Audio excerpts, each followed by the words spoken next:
네, 여러분 반갑습니다. 열정의 훈쌤입니다. 네, 여러분 등교 계약 일주일 미뤄진 거 알고 있죠?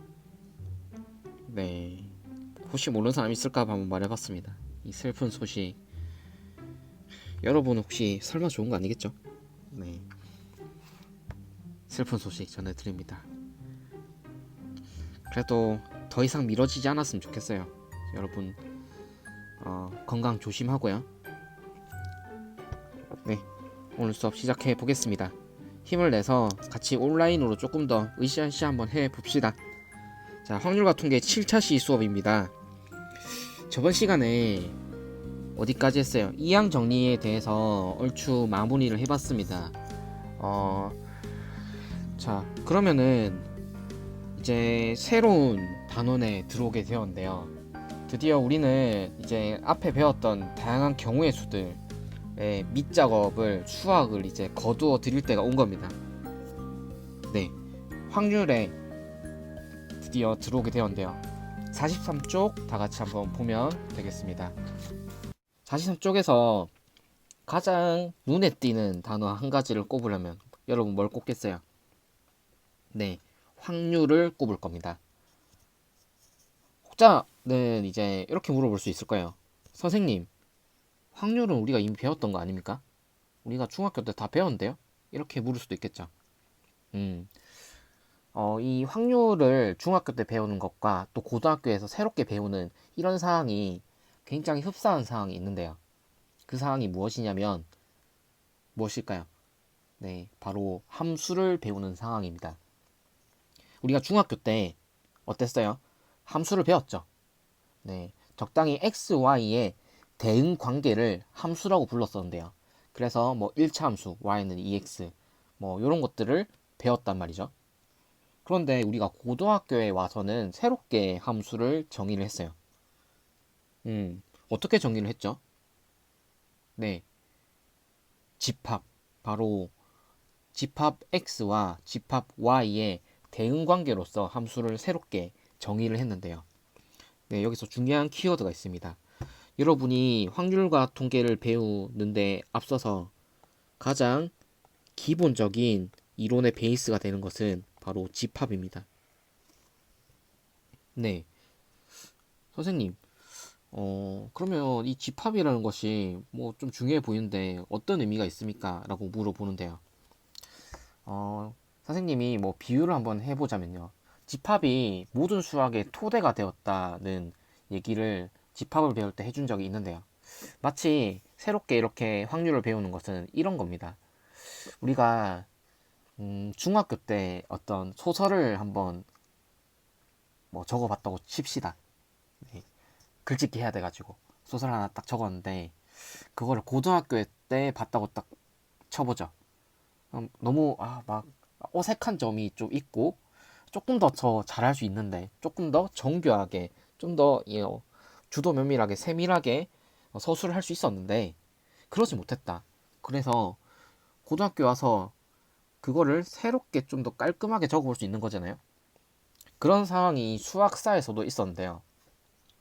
우리가 뭐 확률이라는 것은 사실 이전에 뭐 크게 두드러지진 않았습니다. 단지 어떤 호기심에 의해서 도박이나 아니면 주사위 놀이 막 노는 데서 내가 어떻게 하면은 좀 얘를 이겨 먹을 것인가 그런 호기심에서 이제 뭐 좀 가능성을 좀 점쳐보는 수학이라고 하기에는 조금 애매한 뭔가 수학자들도 확률이라는 것을 수학으로 그렇게 쳐주지도 않았고요. 그냥 재미로서 탐구하던 영역이었습니다. 그런데요, 우리가 집합을 배우고 나서 이제 수학의 대부분의 수학적인 내용들을 다 집합으로 새롭게 서술하기 시작했습니다. 그게 바로 현대 수학의 시작인데요. 네. 이 확률에서도 이런 관점이 적용이 되었는데 우리가 단지 이렇게 가능성을 점쳐보고 막 뭐 나의 이길 가능성 뭐 이런 거를 점쳐보던 그 상황 속에서 이런 상황을 조금 더 집합을 이용해서 수학적으로 서술하면 어떨까라는 그런 큰 흐름 속에서 이 확률과 통계의 발전이 있었습니다. 네, 결국 이 집합을 통해서 세밀하게 서술하고 그리고 뭐 나열하고 조금 더 이런 것을 이제 공리적이다라고 하는데요. 조금 더 논리적으로 서술한다. P이면 Q이고 Q이면 R이고 3단노법 배웠죠. 이런 식으로 이제 논리적으로 서술해 나가는 그런 수학 책을 써가는 그런 과정에서 확률이 발전을 하게 됩니다. 네, 그래서 그런 확률과 통계라는 학문은 굉장히 최신 학문이고요. 그런 최신 학문을 여러분이 기초적인 부분을 거의 다 배우게 될 겁니다. 자, 그러면 거기에 앞서서 여러 가지 용어들을 정리를 하고 시작하도록 하겠습니다. 자, 교과서를 한번 볼까요? 생각 열기는 선생님이 해줬던 수학사를 대체해서 뭐 생각하면 되겠습니다. 보지 않아도 좋습니다. 자, 그러면 시행이라는 단어가 나온대요. 같이 한번 읽어보겠습니다. 주사위나 동전을 던지는 것과 같이 동일한 조건에서 반복할 수 있고 그 결과가 우연에 의해서 결정되는 실험이나 관찰을 시행이라고 합니다. 자, 주사위를 던질 때 한 번 던지고 두 번 던질 수 있잖아요. 세 번 던질 수 있고. 근데 이거 던지는 상황은 동일한 조건을 가정을 한 상황이죠. 반복할 수 있고 결과가 우연에 의해서 결정된다. 그래서 이런 주사위를 던지는 것을 시행이라고 할 수 있습니다. 그래서 이런 말을 많이 써요. 주사위를 한 번 던지는 시행, 주사위를 두 번 던지는 시행, 두 개의 주사위를 한 번에 던지는 시행. 이런 시행이란 용어, 네, 전문 용어 나왔습니다. 자, 다음에 어떤 시행에서 일어날 수 있는 모든 결과의 집합을 표본 공간이라 하고, 네, 또 중요한 단어가 나왔는데요. 표본 공간은 시행, 즉 주사위를 던지는 그런 시행에서 일어날 수 있는 모든 결과의 집합. 주사위를 던지려면 어떤 결과들이 나올 수 있어요? 네, 예를 들어서 주사위를 한 개 던지는 시행.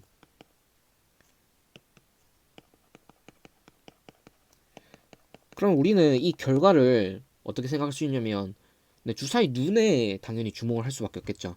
주사위 눈이 1, 2, 3, 4, 5, 6이 나올 수 있잖아요. 그런 결과의 집합. 이거는 표현하기 나름인데 이렇게 1, 2, 3, 4, 5, 6이라는 눈들을 집합으로 만들었다. 네, 중요한 단어 집합이 또 나왔습니다. 이런 집합을 표본 공간이라고 한다는 거예요. 그런데 이 표본 공간의 부분 집합을 사건이라고 한다. 이렇게 했습니다. 그게 무슨 말이죠? 이렇게 생각할 수 있는데 1, 2는 이 표본 공간을 선생님이 S라고 하겠습니다. 그러면 1, 2는 S의 부분 집합이죠. 그러면 1, 2는 사건이 된다는 거예요. 근데 요거를 뭐 1, 2가 나오는 사건 이렇게 불러도 되겠습니다. 주사위를 던졌을 때, 한 개 던졌을 때 요만은 생각할게요. 또는 이렇게 생각할 수도 있겠습니다. 2 이하 수가 나오는 사건. 사건이죠. 네, 사건. 뭐 이런 식으로도 표현할 수 있겠습니다. 여러분 표현하기 나름이에요. 어쨌든 간에 이런 것들을 전체 표본 공간 전체를 나타내지 않는 그 어떤 부분을 나타낸다면 그것을 사건이라고 합니다. 그래서 일반적으로 사건이 일어났다 라는 것은 뭐 1, 2가 나온 사건, 2 이하수가 나온 사건, 예, 우리 현실적인 용어와도 좀 맞닿아 있습니다. 자, 그 다음에 또 한 개의 원소로 이루어진 사건을 근원 사건이라고 한다. 자, 여러분, 한 개의 원소로 이루어졌다는 것은 뭐예요? 여기서는 1, 2, 6, 1에서 2, 그리고 6까지 있는 이런 한 개짜리 집합들이 있죠. 이런 집합들은 하나하나는 사건이죠. S의 부분 집합이니까. 맞죠? 그런데 원소가 하나니까 1부터 6까지는 사실 이 S를 이루는 근원이 되지 않습니까? 네, 그래서 이것을 근원 사건이라고 합니다. 간단하죠? 네, 외워줘야 됩니다. 그리고 표본 공간을 선생님이 보통 S로 많이 나타내서 S로 표현했는데 왜 S라고 하냐면 표본 공간을 영어로 번역을 하면 샘플 스페이스입니다. 그래서 샘플의 S를 따왔다는 것 한번 기억해 두고요. 자, 그래서 3번의 예를 한번 보면 여기 보세요. 나오는 수가 짝수인 사건을 A라 하면 주사위 한 개의 주사위를 던지는 시행입니다. 당연히 A는 2, 4, 6 이렇게 나타낼 수 있겠죠. 네. 자, 일상생활의 용어와 이제 확률과 통계의 용어가 이제 싹 연동이 돼서 이제 여러분 다 일상생활에 이런 용어를 사용하세요. 뭐 이런 거 있잖아요. 밥을 먹을 수 있는데 반찬에 표본 공간은 뭐고 뭐 김치가 있고 밥이 있고 뭐 국이 있고 그리고 고기가 있다 이러면 이제 그럼 내가 먹을 수 있는 사건은 뭐고 이러면은 고기랑 밥이 있다 뭐 이렇게 또 뭐 말할 수 있겠습니다. 연동을 이렇게 시켜주십시오. 이상한 사람 같지만 네. 한번 봅시다. 또 문제 1번을 뭐 간단하게 풀고 바로 넘어가겠습니다. 동전의 앞면을 H, 뒷면을 T라고 할 때 서로 다른 두 개의 동전을 동시에 던진 시행에서 다음을 구하시오. 표본간 S. 자, 그러면 이거는 사실 표현하기 나름인데요. H와 T라는 이 용어를 줬으니까 표본간 S는 나올 수 있는 모든 결과의 집합 표본공간이라 하죠. 그래서 앞면 두 개, 앞면 뒷면, 그리고 뭐 당연히 뒷면 앞면도 있겠습니다. 그리고 뒷면 뒷면. 자, 이런 식으로 이제 나타낼 수 있겠죠. 음,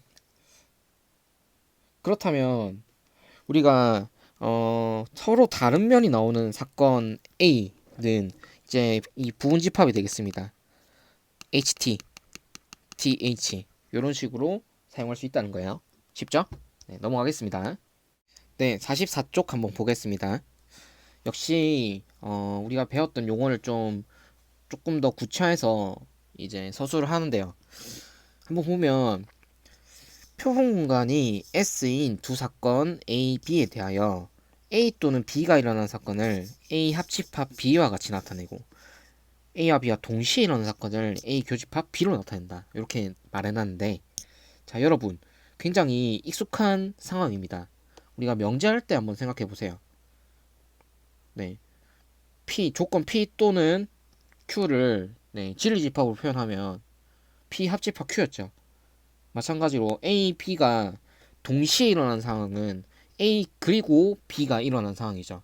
그런 명제적인 해석, 이미지를 가져온다면 A 교집합 B를 A, B가 동시에 일어나는 사건이라고 생각할 수도 있겠죠. 그래서 이렇게 정의를 해준다는 겁니다. 우리가 약속을 하는 거예요. 자, 그러면 두 사건 A, B가 물론 동시에 일어나지 않는 사건이 있을 거잖아요. 예를 들어서 뭐 주사위 눈을 던지는데 뭐 예를 들자면 주사위 한 개를 던진다고 칩시다. 주사위 한 개를 던지는 시행을 한번 보면요. 자, A라는 사건을 뭘로 쓸 수 있겠냐면 뭐 짝수가 나온 사건이다. 이렇게 생각할 수 있겠죠. 그러면 집합으로 표현하자면 2 아까 했죠. 4, 6 이런 거고 B를 소수가 나온 사건이다. 이렇게 생각한다면 1에서 6까지 중에 소수 2, 3, 5 이렇게 뽑을 수 있겠죠. 그럼 A, B의 합사건은 어떻게 표현할 수 있냐면 네, A 또는 B가 일어나야 되니까 짝수가 나오거나 소수가 나오거나잖아요. 네, 그러면 당연히 2, 3, 4, 5, 6 이렇게 표현할 수 있겠고 곱사건을 설명하자면 A, B가 동시에 일어나야 되니까 짝수가 나오고 동시에 소수가 되는 그런 사건을 생각하자면 당연히 네, A, B의 교집합인 2를 생각할 수밖에 없다는 거죠. 굉장히 합리적으로 정의가 돼 있습니다. 그런데 물론 두 사건이 동시에 일어나지 않을 수도 있겠죠. 예를 들어서 짝수가 나온 사건과 홀수가 나온 사건은 절대 동시에 일어나지 않죠. 물론 그런 상황이 얼마든지 많죠. 그렇기 때문에 그런 사건 A, B가 동시에 일어나지 않을 때, 즉 A 교집합 B가 공집합일 때 사건 A와 사건 B는 서로 배반 사건이라는 말을 씁니다. 자, 그리고 사건 A가 일어나지 않는 사건을 사건 A의 여사건이라는 말을 씁니다. 역시 여사건이라는 말은 우리가 앞에 선생님이 비형식적으로 이제 합사건이나 곱사건 그리고 여사건에 관련된 이미지를 설명을 해줬었는데 경우의 수 문제 풀 때 기억나나요?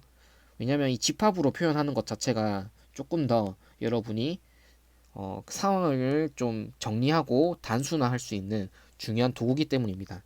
그래서 여사건은 A 여집합으로 합리적으로 똑같이 정의가 됩니다. 그래서 샘플 스페이스 S 내에서 일어나는 이런 사건들을 이렇게 관계들과 그리고 상황을 이렇게 정의하겠습니다.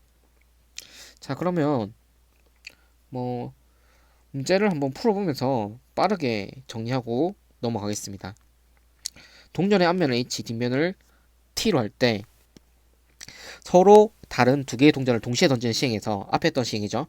두 개 모두 앞면이 나온 사건을 A, 적어도 한 개는 앞면이 나온 사건을 B라고 하겠습니다. 두 사건 모두 뒷면이 나온 사건을 C라고 할 때 다음을 구하시오. 네, 이거 사실 여러분 구해보면 되겠죠. A, 뭐 B, C 그냥 차근차근 적어주기만 하면 만사 오케이입니다. 당연히 샘플 스페이스 S는 아까 했던 HH, HT, TH, TT 이렇게 네 가지 케이스가 있겠고요. 두 개 모두 앞면이 나온 사건 A는 HH죠. 적어도 한 개 앞면이 나온 사건을 B라고 하면 B는 HH, HT, TH 이렇게 쓸 수 있겠죠. 두 개 모두 뒷면에 나온 사건 C를 TT 이렇게 쓸 수 있겠죠. 자, 그러면 1, 2, 3을 그냥 답해주기만 하면 끝입니다. 자, A 합집합 B는 우리가 그냥 이런 상황은 그냥 B로 적을게요. 네, HH, HT, TH죠. A 교집합 B는 뭐예요? A 교집합 C네요. C는 뭐예요? HH와 TT가 교집합해봤자 공집합이죠. 그럼 이런 경우 AC가 배반이다. 이렇게 설명할 수 있겠습니다. 자, B의 여사건을 물었죠. B의 여집합은 여사건입니다. 그러면 결국에는 샘플 스페이스 S에서 B를 뺀 거와 같은 이런 형태가 되는 거죠. 남은 거 뭐예요? 네, TT가 되겠죠. 보니까 이 여사건이 C가 되는 상황이네요. B의 여사건은 C다. 뭐 이런 상황도 볼 수 있겠습니다. 자, A, B, C 중에서 서로 배반인 두 사건을 한번 보는데 방금 봤듯이 A, C가 배반이었고요. 또 어때요? B와 C의 관계는 어떻습니까? B와 C의 관계도 네, 배반이라 할 수 있겠죠. 교집합이 공집합이냐 하면 무조건 배반 사건입니다. 그리고 배반 사건은 역시 당연하게 두 개의 사건 사이의 관계를 나타내는 것입니다. 네, 그렇기 때문에 AC, BC 그러면 뭐 AB는 어떻습니까? AB는 당연히 교집합이 A이기 때문에 아니게 되겠죠. 배반이 아닌 사건입니다. 자, 넘어갈게요. 네, 45쪽 보겠습니다. 수학적 확률이라고 돼 있네요. 자, 어떤 시행에서 드디어 확률이 나왔습니다. 사건 A가 일어날 가능성을 수로 나타낸 것을 사건 A의 확률이라고 하며 우리가 중학교 때 배웠던 거와 굉장히 유사한데요. 사건 A라는 구체적인 용어가 생겼습니다. 그래서 이것을 기호로 PA와 같이 나타낸다. 네, 이 기호 자세히 보시면 네, 사건 B가 일어날 가능성은 PB가 되겠죠. 네, 굉장히 심플한 그런 용어 정리입니다. 좋습니다. 자, 그러면 표본 공간이 S인 어떤 시행에서 각 근원 사건이 일어날 가능성을 모두 같은 것으로 기대할 때, 근데 요거는 중학교 때도 가정했던 거예요. 뭐 주사위를 한 개를 던지는데 1이 일어날 가능성과 2가 일어날 가능성이 당연히 같은 것으로 기대되는 상황에서 수학적 확률이 의미가 있지 않겠습니까? 맞죠? 네. 1이 무조건 나오는 그런 주사위, 네, 자석이 달린 그런 주사위가 있다고 칩시다. 그런 거는 수학적 확률을 따져볼 필요가 없는 거잖아요. 네, 맞죠? 그렇기 때문에 음, 모두 근원 사건이 일어날 가능성이 모두 같은 정도로 기대될 때 사건 A가 일어날 확률을 PA라고 하고 굉장히 우리가 이전에 쓰던 그런 개념을 단지 기호로만 정리했다고 보면 되겠습니다. 모든 경우의 수 분의 사건 A가 일어날 경우의 수를 사건 A가 일어날 확률로 사용했잖아요. 당연히 NS는 표본 공간의 전체 개수가 되겠죠. 네, 주사위 한 개 던지면 1부터 2, 3, 4, 5, 6까지가 전부 표본 공간이니까 당연히 6이 되는 거잖아요. 그럼 1이 일어날 확률은 6분의 1인 것처럼 모든 경우의 수분의 네, 사건 A가 일어날 경우의 수.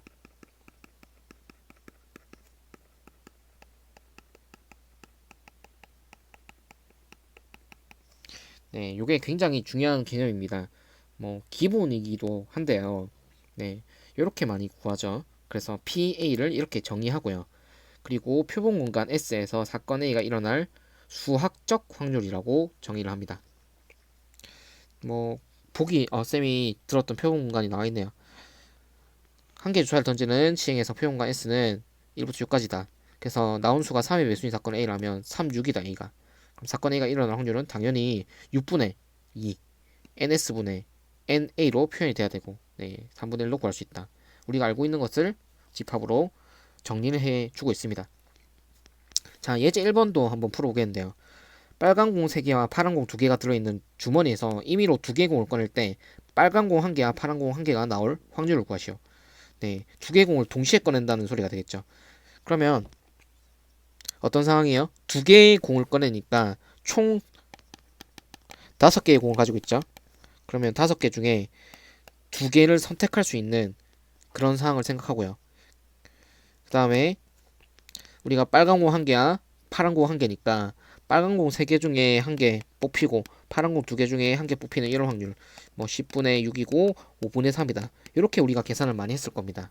그런데 뭐 NS분의 NA로서 이렇게 설명할 수 있는데 굳이 S와 A를 설명을 해보자면요.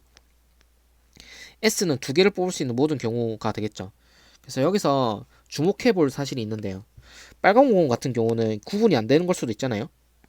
그렇지만 모두 구분이 되는 상황처럼 작용이 됐잖아요. 왜 이런가 이렇게 여러분이 괜한 의문점을 가질 수도 있습니다. 마치 이런 상황처럼 한 거잖아요. 1, 2, 3 공과 A, B 공을 꺼내는 상황이랑 파란 공 2개가 같은 것인지 빨간 공 3개가 같은 것인지는 구분해야 되는 상황 아닙니까? 우리가 중복조합도 배웠고 뭐 중복순열도 배웠잖아요. 이렇게 물어볼 수 있겠죠. 하지만 그렇지 않습니다. 여기서 중요한 점 중에 하나는요. 확률을 구하는 상황입니다. 네, 여러분이 굉장히 착각을 많이 하는 것 중에 하나가 있는데요. 굳이 이렇게 구분을 해 두지 않더라도 자동적으로 이 애들은 모두 서로 다른 것처럼 생각이 되어져야 됩니다. 왜냐면 이 1공과 2공이 뽑히는 그런 상황은 동등한 상황이기 때문입니다. 그래서 여러분이 괜히 고민을 할 필요가 없습니다. 1이 뽑힐 확률이나 2가 뽑힐 확률이나 동등해야 되지 않겠습니까? 네. 그렇기 때문에 또 뭐 A와 B가 뽑히는 상황은 서로 동등한 확률을 지녀야 되고 그리고 위에서 근원 사건이 일어날 가능성을 모두 같은 것으로 기대한다는 것은 바로 이 말입니다. 이 A, B, 1, 2가 개별적인 확률을 가진다. 네, 이런 생각을 하기 때문에 이렇게 뭐 이 빨간 공 세 개가 서로 같다 다르다는 말이 없더라도 서로 다른 것으로 인식을 해야 되는 겁니다. 확률에서요. 그래서 이 S를 여러분이 흔히 착각을 하기를 선생님 이렇게 하는 거 아닌가요? 빨간 공 2개, 파란 공 2개, 빨간 공 1개, 파란 공 1개, 파란 거 1개, 빨간 거 1개, 파란 거 1개, 빨간 거 1개, 파란 거 1개 뭐 이런 식으로 동전을 던지듯이 이렇게 만들어야 되는 거 아닙니까? 이렇게 생각하면 그것은 네, 잘못된 생각입니다. 네, 이렇게 숫자를 붙여주고 A0 빨간 공 2개니까 뭐 1, 2, 1, 3, 2, 3 뭐 이렇게 나오는 가능성 그리고 2개를 뽑는 상황이니까 사실 이거 2개 뭐 순서는 또 없는 거예요. 또 그 다음에 뭐 A, B 뭐 파란 공 2개 그리고 뭐 1A 뭐 1B 2A 뭐 이런 식으로 이제 모든 나올 수 있는 가능성을 다 점쳐주는 것이 맞다는 거예요. 그래서 이렇게 생각하는 건 틀렸고요. 이렇게 바라봐 줘야 된다는 거죠. 어떤 의미인지 알겠죠? 네, 중요한 얘기 중에 하나예요. 자, 그러면 넘어가겠습니다. 자, 교과서 46쪽을 보겠습니다. 통계적 확률이라는 얘기가 나와 있는데요. 우리가 사실 확률을 다룰 때 수학적 확률을 배웠다 했을 때 우리는 굉장히 강력한 도구를 얻은 것 같지만 사실 그렇지만도 않습니다. 왜냐면요. 인생은 언제나 확률대로 움직여지지 않기 때문이죠. 굉장히 중2병 같은 말이지만 진짜 맞는 말입니다. 예를 들어서요. 주사위 눈이 1이 나올 확률이 6분의 1이지만 실제 한 서너 번 던져보면 1이 한 번도 안 나올 가능성이 굉장히 많습니다. 특히 6번을 던졌는데 한 번도 안 나오면 그런 경우는 6분의 1이면 그래도 굉장히 10%보다는 많은 값이다. 뭐 이렇게 생각할 수도 있는데 하지만 반드시 6번을 던진다고 한 번이 나오는 보장이 없다는 거예요. 맞죠? 그러니까 이 운에 모든 걸 맡기고 베팅할 수 없다는 거죠. 여러분이 뭐 여러 가지 상황에서 이런 확률적인 패러독스를 경험했을 텐데 확률적으로 접근했지만 실제 세계는 그런 확률을 비껴가서 움직이는 경우도 굉장히 많다는 거죠. 머피의 법칙 뭐 이런 것들이 있지 않습니까? 자, 그렇기 때문에 실생활에서 적용을 하기에는 수학적 확률은 하나의 근거가 될 뿐입니다. 내가 이제 옳은 판단을 같이 판단을 하기 위한 하나의 근거 정도. 그렇다면 그런 근거는 많으면 많을수록 좋잖아요. 그렇기 때문에 통계적 확률이라는 것도 충분히 의미가 있습니다. 같이 한번 볼게요. 자, 수학적 확률은 어떤 시행에서 각 근원 사건이 일어날 가능성이 모두 같을 정도로 기대된다는 가정에서 정의되었다. 같이 한번 읽어보겠습니다. 그때 굳이 읽어보면서 갈게요. 그러나 비가 올 가능성, 야구 선수가 타자를 안타를 칠 가능성 같이 일어날 가능성이 같을 정도를 기대될 수 없는 경우도 있다.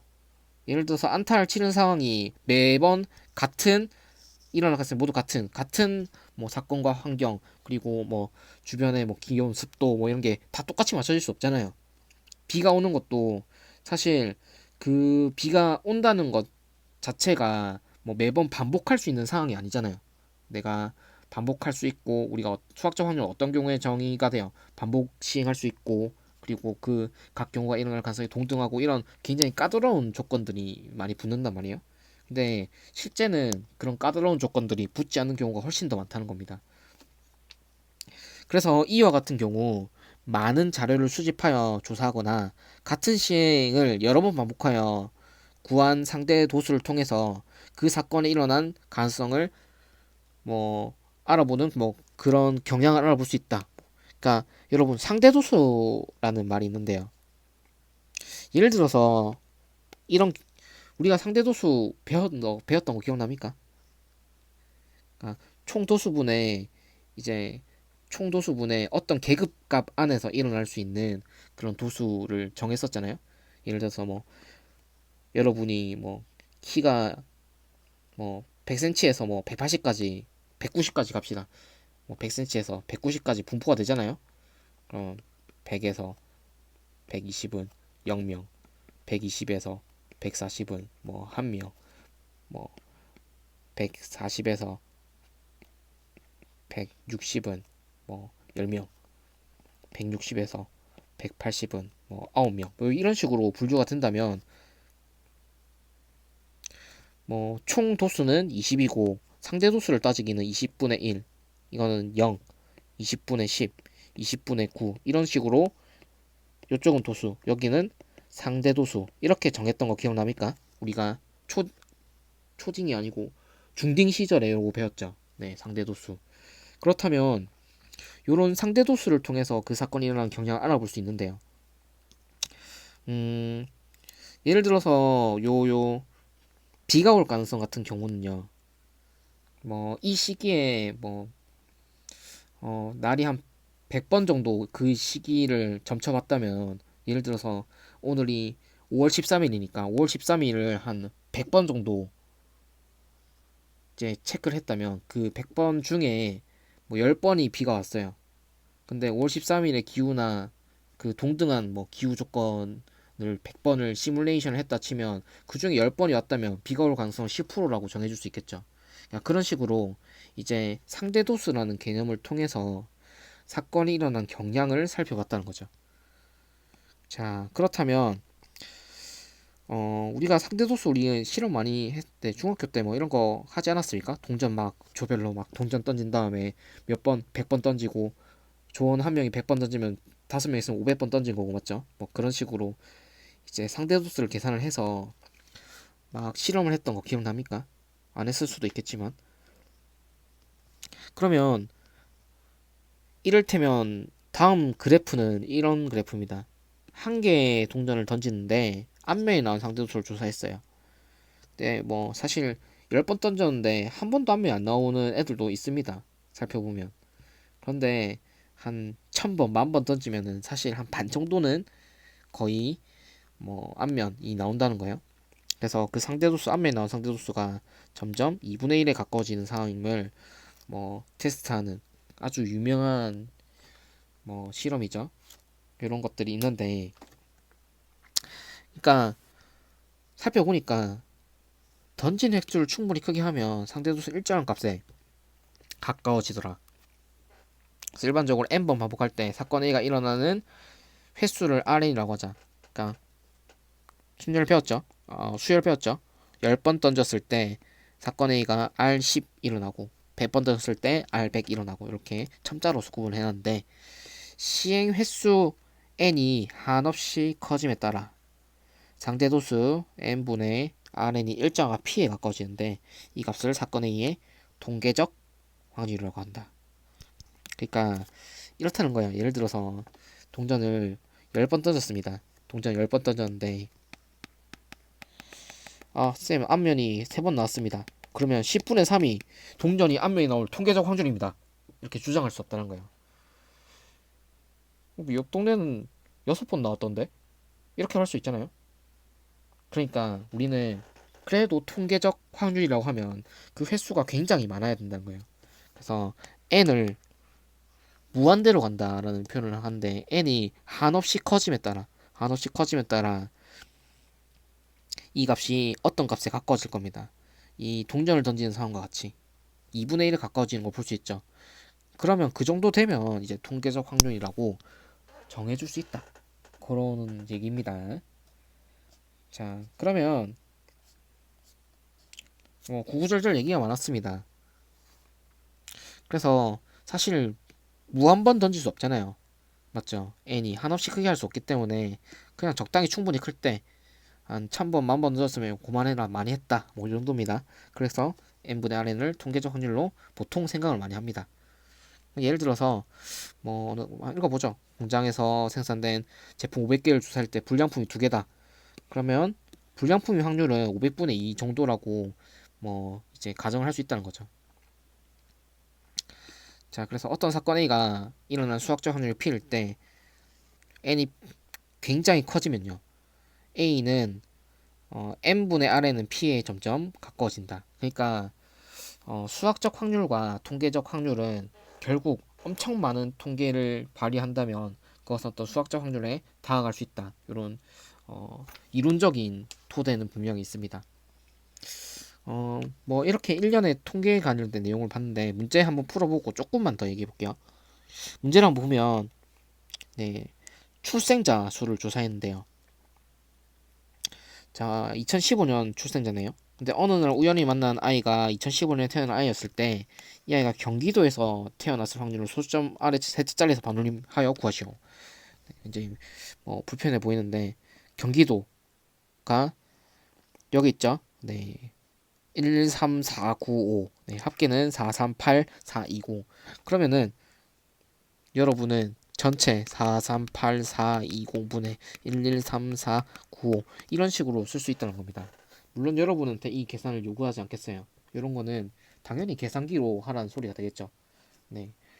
뭐 굳이 답을 알고 싶은 친구들을 위해서 답을 적어 주자면요. 선생님도 뭐 계산기를 써야 됩니다. 그래서 0.258872 땡땡땡 이렇게 간다고 합니다. 그래서 0.26이 되겠습니다. 자, 여러분, 이 통계적 확률 그리고 확률에서 확률과 통계 굉장히 중요한 성격이 있는데요. 확률과 통계는요, 여러분이 이때까지 경험했던 엄밀하고 완전한 수학의 영역에서 접근하면 안 됩니다. 요거는 단지 실용적인 관점에서만 접근을 해야 되는데요. 첫 번째로는 그것이 판단의 근거가 될 뿐이라는 거. 수학적 확률을 아무리 정확히 기술한다고 하더라도 그 확률이 뭐 정확하지 않다. 그러니까 뭐 6분의 1 굉장히 정확한 수학적 확률이지만 절대 6분의 1에 적합하게 상황이 늘상 따라주지 않는다. 그렇기 때문에 판단의 근거가 될 뿐이라는 거고, 통계적 확률도 그런 의미에서 판단의 근거가 된다는 거. 그 두 번째는 우리가 실용성을 추구한다는 건데요. 물론 통계적 확률을 굉장히 정확하게 측정하려면 여기서 생산된 제품 조사하는 거 있었죠. 공장에서. 여기 보면 공장에서 500개 조사했을 때 불량품이 2개가 되는 상황 있잖아요. 그러면 이것을 사실 조금 더 정확하게 조사할 수도 있겠죠. 이거를 뭐 5억 개를 조사할 수도 있겠죠. 5억 개를 조사해서 조사해 봤더니 5억 개 중에 2천 2천만 다 뭐 한 3개? 2천만 3개 정도 불량품이 발견되었습니다. 이렇게 보고를 해서 통계적 확률을 좀 더 구체화할 수도 있겠죠. 하지만 여러분 한번 생각해 보세요. 이게 과연 의미가 있는 짓인가?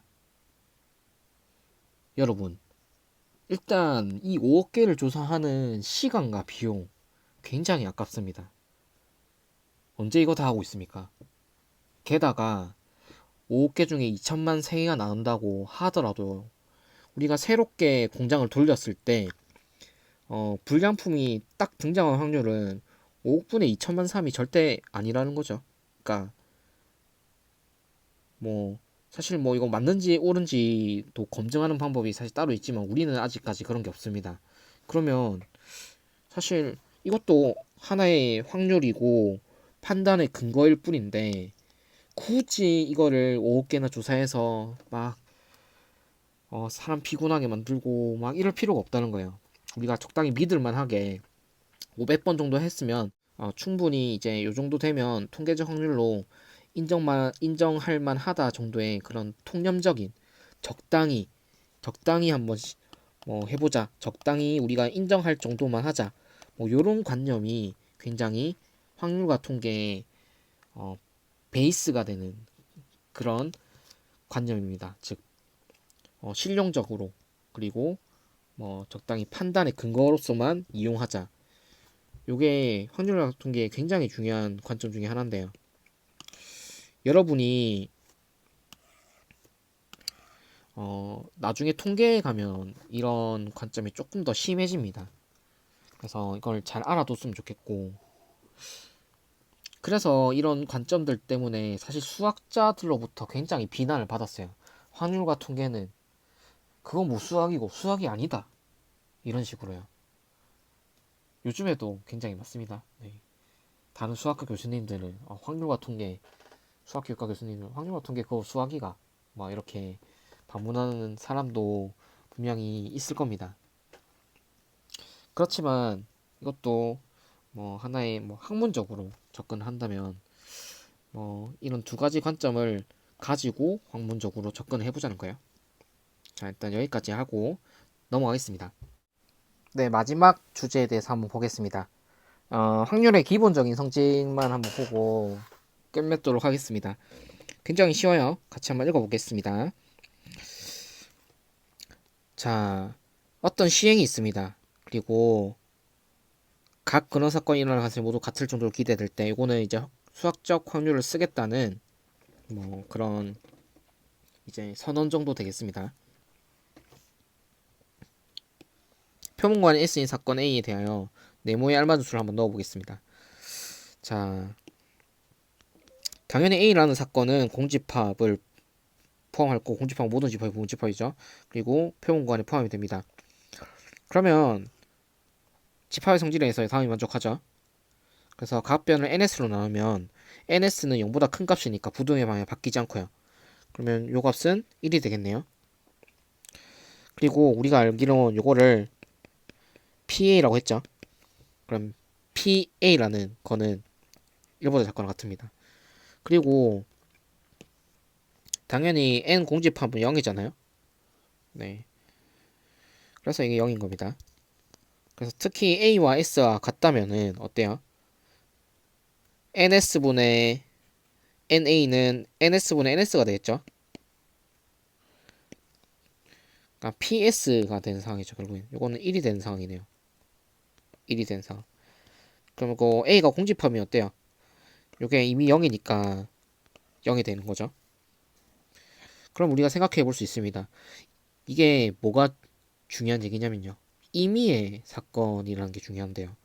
임의의 사건 A에 대해서 PA의 값은 당연히 0보다 크거나 같고 1보다 작거나 같다는 거예요. 그러니까 수학적 확률은 0보다 크거나 같고 1보다 작거나 같다. 뭐 이렇게 말하면 굉장히 멋있어 보이죠. 하지만 당연한 얘기입니다. 그리고 당연히 PS는 1, P 공집합은 0. 뭐 공집합이라고 표현했지만 옳은 얘기는 뭐 공사건 정도 되겠습니다. 공사건. P의 공사건은 0이다. 자, 그래서 표본관 S인 어떤 사건에 대해서 임의의 사건 A에 대하여 네, 다음 두 가지가 성립합니다. 방금 봤던 거죠. 나오는 수가 7 이상인 경우는 공집합이죠. 그러니까 일어날 수 없는 사건이죠. 그렇기 때문에 6분의 0이 되는 거예요. 자, 문제 6번 한번 읽고 보겠습니다. 풀어보죠. 그림 같이 흰 공 2개와 노란 공 5개가 들어있습니다. 역시 모두 다른 것으로 생각해줘야 돼요. 같은 것으로 생각하면 안 됩니다. 그럼 노란 공이 포함될 확률이죠. 임의의 3개의 공을 꺼낼 때. 자, 그러면 6C, 7, 7개죠. 7, C, 3의 상황에서 노란 공이 포함이 돼야 되는 거잖아요. 한 개가 들어갈 수도 있고 2개가 들어갈 수도 있잖아요. 그럼 이거를 뭐 한 개, 2개, 뭐 3개 이렇게 케이스를 나누기보단 여러분 근데 3개의 공을 꺼내잖아요. 이거는 확률을 구할 필요도 없이 보세요. 흰 공 2개가 있으니까 흰 공을 2개를 뽑더라도 노란 공 1개는 무조건 뽑아야 되잖아요. 그럼 이거는 반드시 일어나는 사건이 되겠습니다. 그래서 이 확률은 1이 되겠네요. 그리고 흰 공이 3개 나오는 확률은 절대 나오지 않잖아요. 그래서 0이 되겠네요. 굉장히 쉽습니다. 네, 그래서 확률 따져볼 필요도 없었네요. 바로 그냥 답이 나오죠. 자, 오늘은 이제 여기까지만 하겠는데 우리가 뒤에 확률의 덧셈 정리는 내일 한번 나가보고요. 그리고 이제 기본적인 확률의 배경과 그 틀을 잘 정립하라고 오늘은 굉장히 쉽고 뭐랄까 수학에서 굉장히 드물게도 네, 막 여러 가지 식과 문제를 푸는 상황이 아니라 뭐 이야기하듯이 진행이 되었는데요. 확률의 덧셈 정리까지만 배워보고 나서 이제 우리가 여러 가지 역대 기출 문제를 한번 분석해보는 그런 시간을 가지도록 할 겁니다. 네, 여러분 오늘 모두 수고 많았고요. 내일 봅시다.